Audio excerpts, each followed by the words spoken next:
vazio sanitário da soja para a temporada 2024-25 terminou no dia 8 de setembro. Portanto, os produtores com irrigação já começaram a semear a safra na próxima temporada. Somente os produtores que não tinham irrigação ficaram aguardando a umidade no solo para iniciar a semeadura. E nesse final de semana, aqui na região norte do Mato Grosso, a chuva esteve presente, já tem umidade o suficiente para iniciar essa nova temporada 2024-25. Eu converso agora com o presidente do Sindicato Rural de Sinop e vice-presidente regional da AproSoja, Associação dos Produtores de Soja e Milho de Mato Grosso, Wilson Redivo. Tá aí, obrigado aí pela sua participação, Redivo. Quais são as expectativas para esta safra que está se iniciando agora? Então, bom dia a todos. Acho que com essas chuvas que se iniciaram neste final de semana, provavelmente alguns produtores que foram melhor beneficiados, porque elas não foram generalizadas, iniciarão o plantio da safra 2024-2025. E sempre quando você inicia um plantio, você tem uma expectativa bastante positiva, que é o perfil dos produtores do Mato Grosso e de toda a região brasileira, né?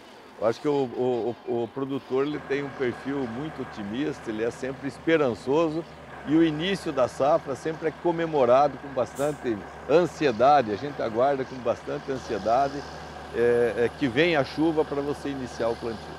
Redivo, há um tempo atrás, essa questão da chuva iniciava mais ou menos ali no início de outubro, né? Que é onde a chuva se estabelece e ela sempre iniciava a safra nesse período, né? Com a possibilidade de fazer uma safra cheia de milho, esse calendário foi encurtando, né? Foi antecipado para poder pegar uma boa safra de milho. Você acha que com a chuva chegando nesse período aí dá para fazer uma boa safra, segunda safra, uma safra cheia de milho, por exemplo? Com toda certeza. Acho que iniciando o plantio nesta época aqui, você tem a safra cheia de milho, né? Você favorece bastante a implantação da segunda cultura na nossa região, que predomina a cultura do milho. Então, você tem uma possibilidade bastante grande de fazer também uma safra cheia de milho, e isso é bastante benéfico para o produtor, porque ele otimiza seu maquinário, otimiza a propriedade como um todo, né? Você fazendo duas safras. O produtor semeando agora, lá pelo Natal mais ou menos, ele vai estar colhendo já essa safra, né? Exatamente, início de janeiro, né? Início de janeiro ele já está iniciando a colheita da soja, porque as variedades aí, dependendo do ciclo que o produtor opta em plantar, elas variam de 90 a 115 dias na média, né? Essa é a média da maioria das variedades que os produtores utilizam, né? O ciclo de 90 a 115 dias. Agora, o produtor que faz aquela proteção do solo através do plantio direto, verdadeiro plantio direto, porque plantar em cima da resteva do milho, por exemplo, já não tem mais palhada do milho na lavoura, né? Qualquer veranico que acontecer agora nesse período aí, o produtor corre um risco muito grande, né, Redivo?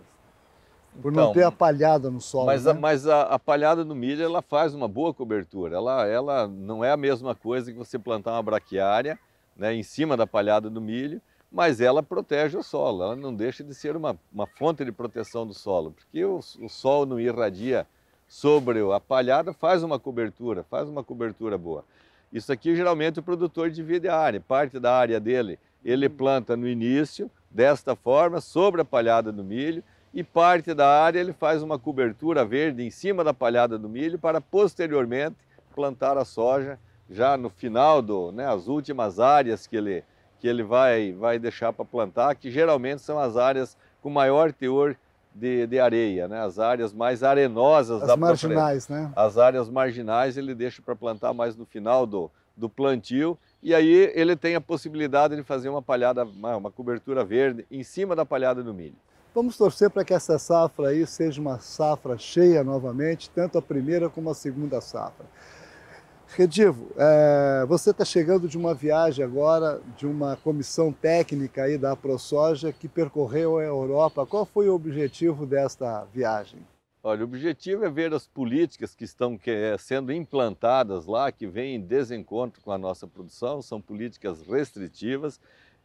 o Parlamento Europeu aprovou pela grande maioria dos seus parlamentares uma lei anti-desmatamento, já foi aprovada, e ela passa a vigorar a partir de 1º de janeiro de 2025, onde há uma restrição severa para a aquisição de produtos, soja principalmente, oriundos de áreas desflorestadas depois de 2020. Então, a legislação brasileira não está sendo observada e não está sendo aceita pelo continente europeu. E isso aqui é uma demanda de governo. Nós estivemos lá, falamos com 3, 4 embaixadores da Europa que representam o Brasil na Europa. Todos eles estão tentando amenizar os efeitos desta lei, mas a conversa que a gente ouve lá é que ela não vai retroagir, que de fato eles vão implementar esta lei. E o que está faltando agora é a regulamentação das penalidades, como será feito, como que eles vão separar essa soja oriunda de área desmatada antes de 2020 e depois de 2020, que critérios que eles vão utilizar para fazer essa segregação da soja. Isso com certeza vai encarecer o custo, porque você segregar alimento, você tem que ter armazém separado, enfim, altera o custo de produção. E é uma lei que vem em restrição à nossa produção. A gente entende desta forma, que é uma lei que vem restringir o desenvolvimento de países que estão ainda subdesenvolvidos como o Brasil. Redivo, você falou de 2020 para cá, né? O produtor, ele pode desmatar, por exemplo, aqui na região norte do Mato Grosso, que é entre o bioma do Cerrado para o Amazônico, até 20%.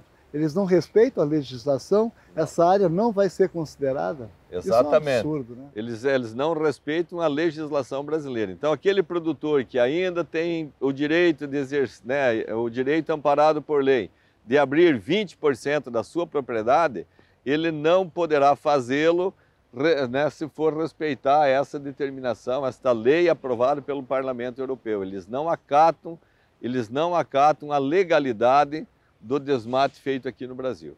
Eles querem desmate zero. Então é uma forma indireta de você pregar desmate zero no Brasil. Eles estão pregando desmate zero, uma vez que eles não adquirem produtos oriundos de áreas desmatadas depois de 2020. O Brasil exporta muito para a China. Vai ter algum impacto também com essa decisão europeia? De forma indireta, sim, porque a China ela industrializa a nossa soja brasileira, a soja que nós exportamos para a China, industrializada lá, e os subprodutos, muitos dos subprodutos são vendidos também na Europa. E a Europa, para adquirir esses subprodutos, ela vai também exigir a documentação de que essa soja adquirida no Brasil foi oriunda de áreas desflorestadas somente antes de 2020. Então vai impactar também. Como que eles vão fazer isso? Ninguém sabe, nem eles sabem. Nem eles sabem como que vai ser feita essa triagem, né? Mas o que se sabe é que as leis perante as empresas importadoras são severas e os importadores, né, os exportadores de soja e as empresas que trabalham com a exportação de soja brasileira vão ter todo o cuidado no adquirir esse produto, para não serem penalizadas pela nova legislação da Comunidade Europeia. Redivo, o Brasil é um dos grandes produtores de alimento, mas tem uma infraestrutura muito precária. Se fizer uma comparação com a infraestrutura da Europa, o que você viu lá que dá para diferenciar? São mundos completamente diferentes. O que a gente vê lá na Europa, eles canalizaram rios para torná-lo navegável, eles continuam dragando os rios para aumentar a capacidade dos navios, dos Panamax, que hoje tem As eclusas. Eles estão alterando as eclusas para aumentar a capacidade, a largura delas para passar navios de maior porte. E você vê lá rodovia, ferrovia e as hidrovias. Isso aqui toda a Europa, todo o continente europeu, o transporte é feito por ferrovia e hidrovias, né? Então você tem um custo infinitamente menor no transporte dos alimentos e isso aqui favorece a vida de todos.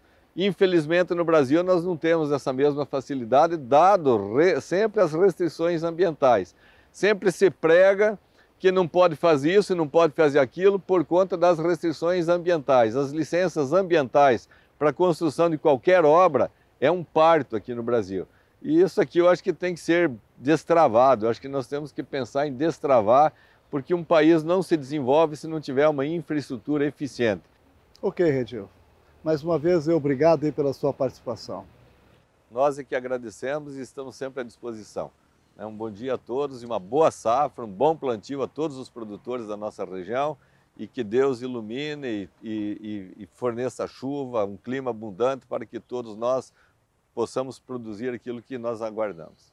Maravilha. De Sinop, no norte de Mato Grosso, Valdir Pacheco.